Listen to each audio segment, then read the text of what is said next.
एक बहुत ही एक्साइटिंग चीज़ शुरू होने वाली है। हमने पिछले हाफ ऑफ रमज़ान हमारी कोशिश थी कि हम कवर करेंगे क्विज कंपटीशन को। अब हम शुरू कर रहे हैं अपना डिबेट कंपटीशन। टॉपिक और सारी डिटेल्स हम ऑफ कोर्स लेंगे डॉक्टर अली वक़ार कादरी से, एंड हमारे guest of honour is going to be the जज ऑफ दिस कंपटीशन। तो मोहसिन साहब, आप जजों के जज, उस्तादों के उस्ताद हैं, तो आज आपने जज करना है दोनों बच्चों को। मैं थोड़ी सी डिटेल्स व्यूअर्स आपके साथ शेयर कर लूं, क्योंकि आज से डिबेट कंपटीशन शुरू हो रहा है। हर रोज 2 हमारे साथ पार्टिसिपेंट्स होंगे, 2 कंटेस्टेंट्स होंगे, एक हक और दूसरा मुखालिफ। और होगा ये कि टॉपिक्स जो इनको पहले से दिए जाएंगे या डिबेट अकॉर्डिंगली तैयार करेंगे।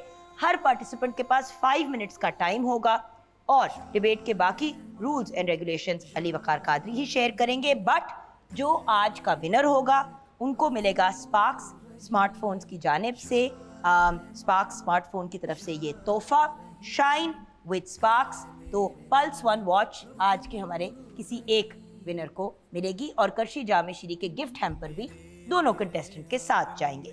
सो अली भाई, ओवर टू यू। बहुत शुक्रिया। बिस्मिल्लाहिर्रहमानिर्रहीम।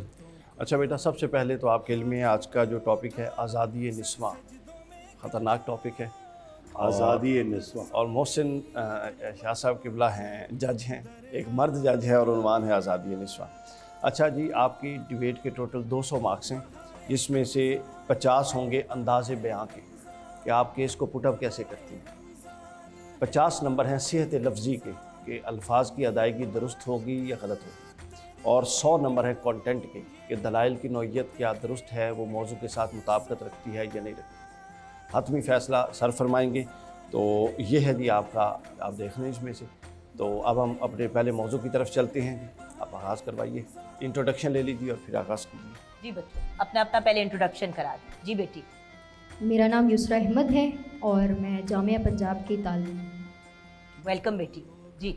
मेरा नाम फ़ारूक सुल्तान है, department of computer science, government graduate college Gojra. Nice. So best of luck to both of you. और बेटी, आपका टाइम स्टार्ट्स नाउ। आज इस ऐवान में पेश करदा करारदाद इस माशरे की वो हकीकत है जिसे देखे बिना मेरा मौक़िफ़ भी यही है कि हज़रत आदम का खड़ा करदा इंसानियत का ढांचा हव्वा के बग़ैर सिर्फ़ बेनूर ढांचे के सिवा कुछ भी नहीं। वो ढांचा जो ना तो तन्हा आइंदा रह सकता है और ना ही नशोनुमा पा सकता है। तो आइंदगी का बार उठाए ये वजूद, वो वजूदे ज़न, वो ख़ुद मुख्तार औरत है सदरे अली वक़ार, जिसने कायनाती मसलों को यकसर पामाल करके हर दौर में अपने वजूद से बेलोस इंसानियत को आइंदगी बख्शी। ये एक अब्दी हकीकत है।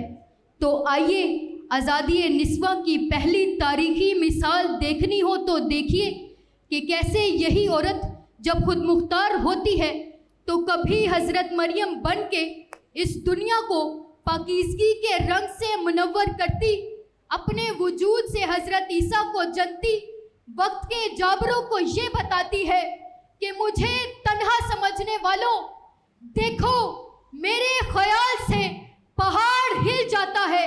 सदरे अली वक़ार सियासत में मिस्र के फ़िरौन अपनी सियासत पर नाज़ा थे, मगर गुलू पैतरा को देखिए जो सियासत में नई जहतों को मुतारिफ करवा कर ये बता गए कि मुझे कमज़ोर समझने वालों, देखो मेरे ख्याल का तायर जब ज़मीन से परवास करता है तो आसमान की बुलंदियों को चीर कर वापस लौटता है। कि सदरे अली वक़ार आज भी जब माशरे में औरत के खुद मुख्तार होने की बात आई तो कई जाबिर इस पर सिनफ़े नाजुक का ठप्पा लगा देते हैं, जबकि ज़रूरत है उन्हें ये बात बताने की कि आज़ादी निस्वां इस माशरे में मर्दो ज़न के यकसा निज़ामो हुकूक के फ़लसफ़े से वाबस्ता है।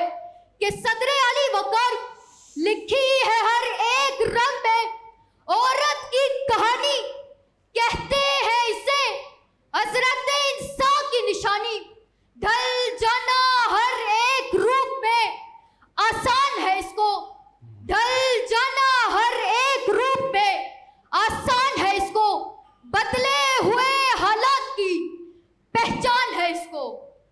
बदले हुए हालात की पहचान है इसको।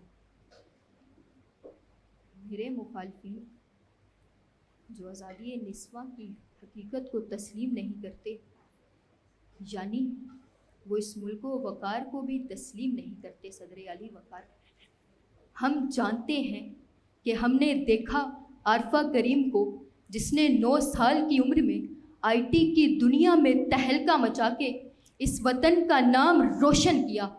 हम जानते हैं मलाला यूसुफजई को, जिसने आईटी की दुनिया में सदर आली वक़ार, हम जानते हैं मलाला यूसुफजई को, जिसने दहशत परस्तों के ज़ोम को खाक में मिला के आलमी सतह पर इल्म की तारीख को औरतों के लिए बुलंद किया कि सदर आली वक़ार आज भी बहुत सी खवातीन तालीम और तरक्की, हिफाजत और हुकूक की खातिर आवाज़ उठाती दिखाई देती है, चाहे वो महरंग बलोच हो या पंजाब की एएसपी शाहिदा मालूम हो।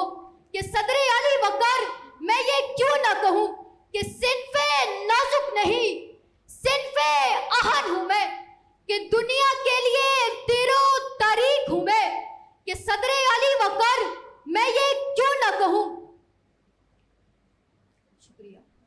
अब हम क्योंकि ब्रेक की तरफ बढ़ेंगे, ब्रेक के बाद जब वापस आएंगे तो फरोख आपको अपना पॉइंट ऑफ व्यू देने का मौका मिलेगा।